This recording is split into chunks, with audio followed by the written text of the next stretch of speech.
Selamat pagi Bapak Ibu dan saudara yang kasih Tuhan. Mari kita memulai hari baru kita dengan membaca serta merenungkan firman Tuhan. Hari ini kita akan membaca Kisah Para Rasul pasal 18.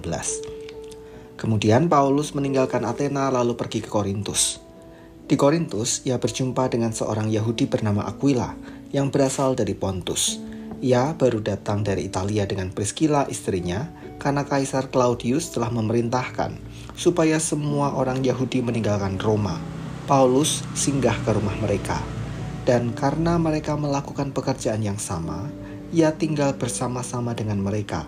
Mereka bekerja bersama-sama karena mereka sama-sama tukang kemah.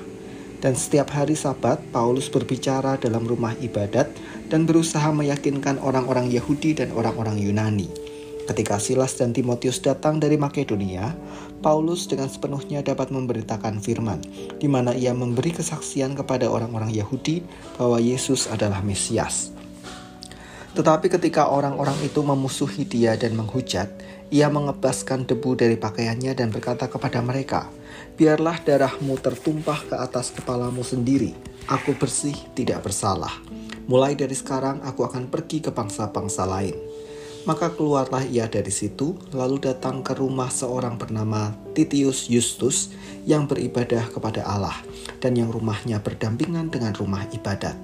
Tetapi Krispus, kepala rumah ibadat itu, menjadi percaya kepada Tuhan bersama-sama dengan seisi rumahnya, dan banyak dari orang-orang Korintus yang mendengarkan pemberitaan Paulus menjadi percaya dan memberi diri mereka dibaptis. Pada suatu malam, berfirmanlah Tuhan kepada Paulus dalam suatu penglihatan. "Jangan takut, teruslah memberitakan firman dan jangan diam. Sebab aku menyertai engkau dan tidak ada seorang pun yang dapat menjamah dan menganiaya engkau, sebab banyak umatku di kota ini." Maka tinggallah Paulus di situ selama 1 tahun 6 bulan, dan ia mengajarkan firman Allah di tengah-tengah mereka. Akan tetapi, setelah Galio menjadi gubernur di Akaya, bangkitlah orang-orang Yahudi bersama-sama melawan Paulus, lalu membawa dia ke depan pengadilan. Kata mereka, "Ia ini berusaha meyakinkan orang untuk beribadah kepada Allah dengan jalan yang bertentangan dengan hukum Taurat." Ketika Paulus hendak mulai berbicara, berkatalah Galio kepada orang-orang Yahudi itu, "Hai orang-orang Yahudi, jika sekiranya dakwaanmu mengenai suatu pelanggaran atau kejahatan, sudahlah sepatutnya aku menerima perkaramu. Tetapi kalau hal ini adalah perselisihan tentang perkataan atau nama atau hukum yang berlaku di antara kamu, maka hendaklah kamu sendiri mengurusnya. Aku tidak rela menjadi hakim atas perkara yang demikian." Lalu ia mengusir mereka dari ruang pengadilan. Maka orang itu semua menyerbu Sostenes, kepala rumah ibadat, lalu memukulinya di depan pengadilan itu.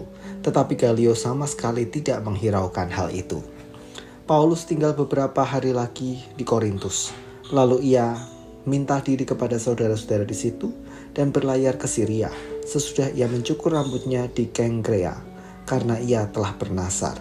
Priscilla dan Aquila menyertai dia.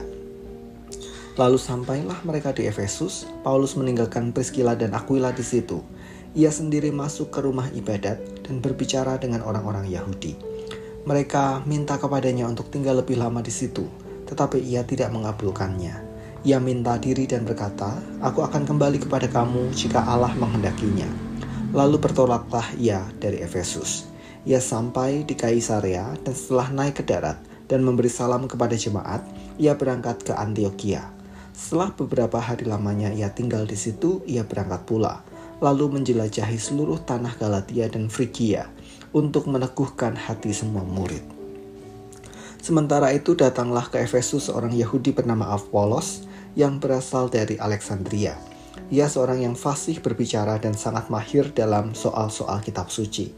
Ia telah menerima pengajaran dalam jalan Tuhan. Dengan bersemangat ia berbicara dan dengan teliti ia mengajar tentang Yesus, tetapi ia hanya mengetahui baptisan Yohanes. Ia mulai mengajar dengan berani di rumah ibadat. Tetapi setelah Priscilla dan Aquila mendengarnya, mereka membawa dia ke rumah mereka dan dengan teliti menjelaskan kepadanya jalan Allah. Karena Apolos ingin menyeberang ke Akaya, saudara-saudara di Efesus mengirim surat kepada murid-murid di situ, supaya mereka menyambut dia.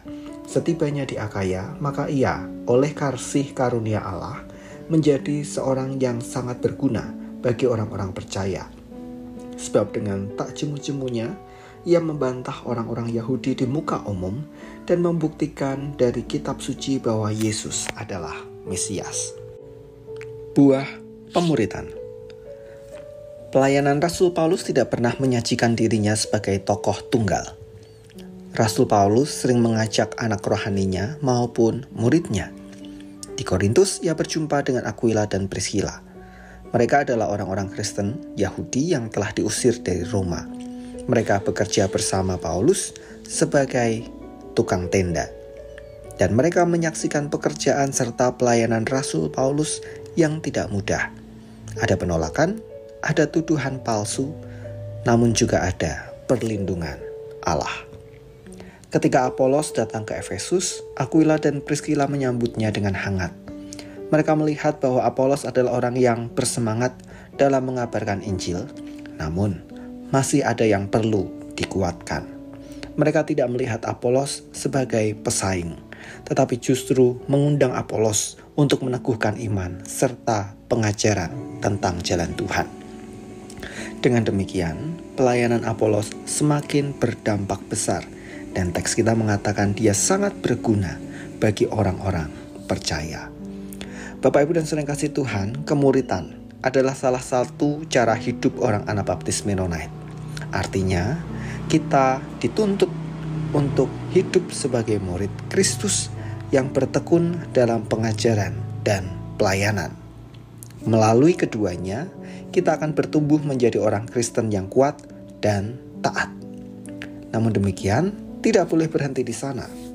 Kemuritan tidak diturunkan secara natur biologis, maka perlu kesadaran untuk memuridkan orang lain, yaitu mengajarkan dan meneladankan pelayanan kepada mereka. Dimulai dari keluarga, kemudian saudara seiman, agar mereka juga bertumbuh menjadi murid Kristus yang setia dan taat. Terakhir, jangan merasa bahwa kalau kita sudah berhasil memuridkan, kita sudah tidak perlu dimuridkan. Hidup kemuritan selalu berkesinambungan. Ada kalanya kita mengajar, ada kalanya kita diajar. Ada kalanya kita melayani, ada kalanya kita dilayani. Maka sebagai sebuah komunitas iman, mari kita sama-sama belajar untuk saling memuridkan. Mari kita berdoa. Bantu kami Tuhan, agar kami senantiasa hidup sebagai murid-Mu yang setia dan taat. Sembari kami belajar untuk memuridkan orang-orang di sekeliling kami, mulai dari anggota keluarga kami, anggota persekutuan, bahkan jika Tuhan menuntun kami, Engkau memakai kami untuk memuridkan sesama kami. Tolong kami agar kami memiliki keteguhan hati dan keberanian oleh tuntunan Roh Kudus. Kami menyerahkan hari ini dengan sepanjang aktivitas yang akan kami jalani. Tuhan kiranya menyertai dan memberkati. Di dalam nama Tuhan kami Yesus Kristus kami berdoa dan mengucap syukur. Amin.